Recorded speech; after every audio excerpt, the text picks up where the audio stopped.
Dear students, welcome to the first lecture of optimal control. I am Dr. Brijesh Naik.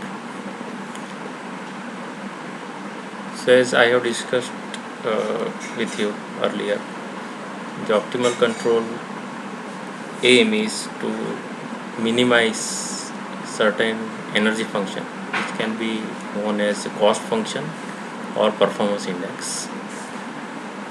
This function is generally the energy equivalent of any system. So basically we are minimizing certain energy contained in the state. As for example, if you want to minimize the error, then we need to minimize E square.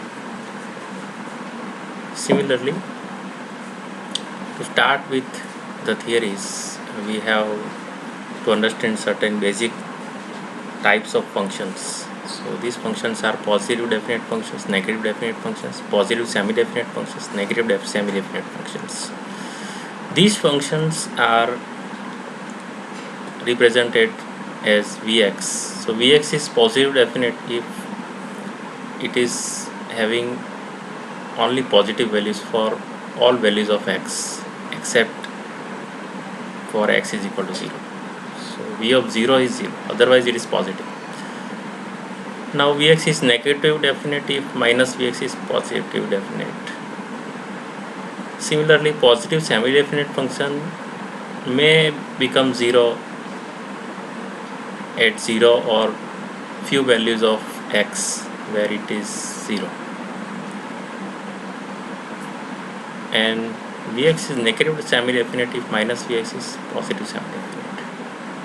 So these are some examples. Here Vx x1 square plus x2 square, it's x1 and x2 are representing the states of the system. So x1 square plus x2 square represents positive definite function. You can see that it is always positive. It is 0 only if we put x1 and x2 both are 0. Similarly, minus of this is negative definite functions. Similarly, Vx1 x2 is equal to x1 plus x2 whole square is a positive semi-definite function because it is 0 for x1 is equal to 0 and x2 is equal to 0. Also it is 0 if x1 is plus 1 or x2 is equal to minus 1 or vice versa. Similarly, here negative of this is semi-definite functions. So here is one more topic we need to understand before we start the optimal control, that is Lyapunov stability test. So Lyapunov stability test is very important as it is applicable to nonlinear systems also. So x represents the state vector and xc is the vector which is the equilibrium point. It may be 0 or it may not be 0.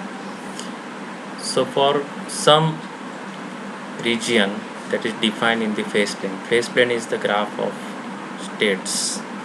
Suppose the system has two states x1 and x2, then the graph of x1 versus x2 is the phase trajectory.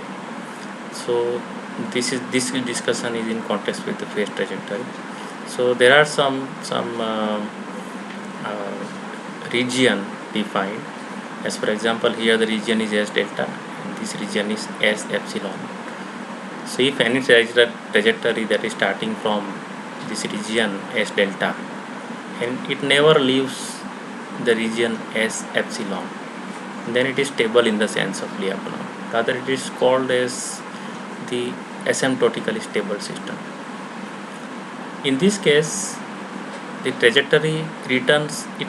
Mind well, trajectory is never leaving the region S epsilon, but trajectory return back to this region S delta, and hence these systems are called as categorized as the system is asymptotically stable in the large. In this last case, the trajectory is leaving this region S epsilon, and hence this system, such kind of behavior represents the unstable behavior of the system. So these things are explained in text. You can go through. Now let us see the system, that is x dot is equal to ax, where there is no external input in the system is uh, driven by the initial conditions only. And let us define the positive definite function, which is Vx, which is xtpx. So P is a positive definite matrix. Now positive definite matrix means what? Positive definite matrix means the matrix which has the first element is greater than 0.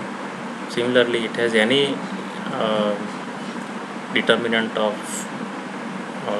subdeterminants are positive. So P is a positive definite matrix. Now if V is positive definite functions and if V dot is negative, that means this energy of the system, that is V square, is continuously decreasing. I mean function V is continuously decreasing only if V dot is less than 0. See, if we put V dot is, now what is V dot? V dot is equal to x dot t px plus x t px dot, because with the simple differentiation rule in equation 2 and putting the value of x dot to be ax from equation 1, we can easily derive this equation. So we can conclude that V dot is xt atp plus pa x. Now if V dot is negative, then atp plus pa must be the negative definite matrix. So there exists some negative definite matrix, that is q, minus q, so the system is stable. Now let us come to the example. Suppose the system is given as x dot is equal to as form, and this is the A matrix, and let us define the Lyapunov function to be Vx is xtpx, and this is atp plus pa is, I have taken q as minus I here just to demonstrate. So this example is also given in Ogata book, you can refer. Now if you put, now P matrix is always a positive definite matrix, that means P11 is always greater than 0 and determinant of this matrix is also greater than 0, and P matrix is symmetric also, that is P is equal to P transpose. So P is equal to P transpose is possible only if these two elements are equal. So we have taken P11, P12, here it should be P21, but we are taking P12 and this is P22. So basically only this matrix P must be defined in this way in an example. So from this relation we are getting the values of P12 and P22 and P12. So we get this matrix and we came to know that 3/2 is greater than 0, determinant is also greater than 0, that is P is positive definite matrix. And what is Vx? Vx is defined as xtpx, so it is 1/2 xtpx. If you do it by hand calculation, you will get Vx like this, and V dot s must be equal to minus x1 square plus x2 square. Thank you.